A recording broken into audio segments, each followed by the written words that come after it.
Hello बच्चों, क्या हाल चाल। This is Ope Gupta, your math mentor on this beautiful channel of yours that is Mathematicia by Ope Gupta. So I welcome you all to a brand new session of case study type question for class 12th CBSE examination. तो आज की class start करते हैं, लेकिन उससे पहले इस प्यारे से क्वेश्चन का जवाब देते चलो. तो बताइए, चैनल को सब्सक्राइब तो कर लिया है ना? इस चैनल को सब्सक्राइब कर लेना, बेल नोटिफिकेशन प्रेस करके सारी नोटिफिकेशंस को ऑन कर लेना, ताकि हर वीडियो की अपडेट आप लोगों को टाइम टू टाइम मिलती रहे.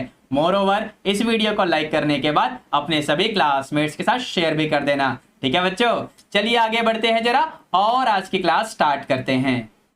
तो जैसा कि आप देख पा रहे हैं बच्चों, ये रहा हमारा केस स्टडी टाइप क्वेश्चन. तो क्या बोला हुआ है, चलिए पढ़ते हैं जरा one by one. An insurance company believes that people can be divided into two classes, those who are accident prone and those who are not. यानी जिनका एक्सीडेंट हो सकता है और जिनका एक्सीडेंट नहीं हो सकता, इन दो कैटेगरी में लोगों को डिवाइड किया जा सकता है, ऐसा कोई इंश्योरेंस कंपनी बिलीव करती है. The company's statistics show that an accident-prone person will have an accident at some time within a fixed 1-year period with the probability of 0.6. ठीक है, यानी किसी एक साल में एक्सीडेंट होने की प्रोबेबिलिटी 0.6 है एक्सीडेंट प्रोन पर्सन की.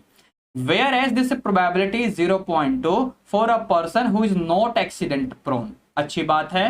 The company knows that 20% of the population is accident prone. ठीक है.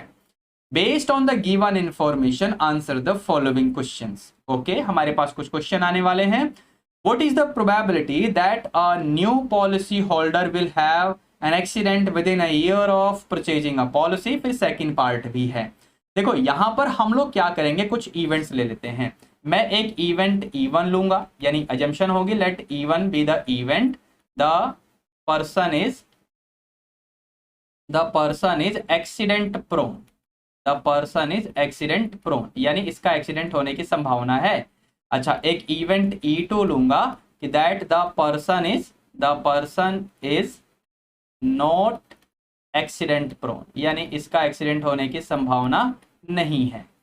ठीक है बच्चों, अब क्वेश्चन में हमें इनकी कुछ वैल्यूज दे रखी हैं. अब इन दोनों इवेंट्स के बेस पे क्वेश्चन में जो डाटा दे रखा है उसको लिखते हैं.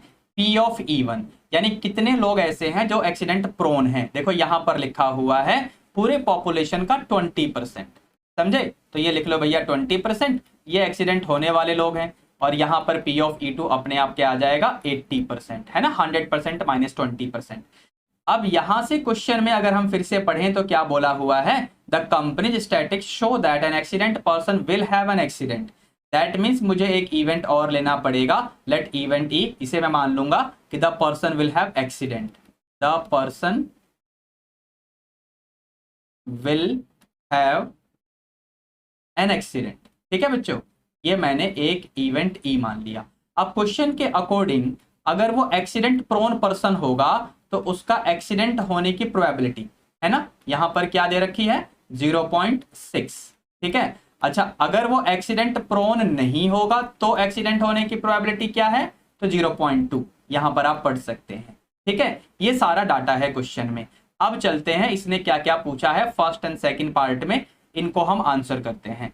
तो फर्स्ट पार्ट में है what is the probability that a new policy holder will have an accident within a year of purchasing a policy. यानी यहां पर P of E निकालना है. तो P of E क्या आ जाएगा बच्चों, this will be P of E by E1 into P of E1. ये क्या निकल रहा है, this is total probability. समझे बच्चों? अच्छा, अब इनकी वैल्यू हम पुट कर देंगे. तो P of E by E1 यानी 0.6, आप चाहो तो 6/10 लिख लो. यहां पर P of E1 क्या था, 20%. समझे? अच्छा, P of E by E2 यानी 2/10 लिख लो. 0.2 को लिख दिया मैंने. और P of E2 क्या है, दैट इज 80%. ठीक है बच्चों. अच्छा, यहां पर देखो ये जीरो कैंसिल हो जाएंगे, दिख रहा है 20 में से एक जीरो और नीचे 100 का एक जीरो कैंसिल. ऐसे ही 80/100 में से तो ऊपर क्या बचेगा, 6 2 12. और यहां पर 2 into 8 यानी 16. और यहां पर नीचे क्योंकि एक जीरो कट चुका है, मतलब सिर्फ 100, मतलब क्या आ जाएगा, दिस विल बी 28%. या तो ऐसे लिखो या लिखो 0.28. समझे? फर्स्ट पार्ट का आंसर. सेकंड पार्ट में क्या बोला हुआ है इसको भी पढ़ लो. Suppose that a new policy holder has an accident within a year of purchasing a policy, मतलब एक्सीडेंट तो हो गया उसका। What is the probability that he और शी इज एक्सीडेंट प्रोन? तो यहां पर अब लग जाएगा आपका बेस थ्योरम, समझे बच्चों, बेस थ्योरम। तो यहां पर एक्सीडेंट प्रोन होने की प्रोबेबिलिटी पूछी है, अगर उसका एक्सीडेंट पहले ही हो गया है, मतलब ये पूछा हुआ है। तो फॉर्मूला क्या बनेगा बच्चों, देखो इस तरीके से फॉर्मूला आपका लगेगा, नीचे आपका आ जाएगा टोटल प्रोबेबिलिटी, यानी पी ऑफ ई डायरेक्टली ऐसे लिख दो, समझे। तो P of E bye E1 मतलब 0.6 यानी 6/10, और पी ऑफ ई1 यानी 20% यानी ऐसे लिखो, और ये पूरा हमने निकाला था 28%, अगर आपको ध्यान हो फर्स्ट पार्ट में देख लो, ठीक है बच्चों। तो ऊपर क्या आ जाएगा, ये 0 से ये 0 काट दो, 6 × 2 यानी 12/100 और 28/100 यानी ऐसे आ जाएगा।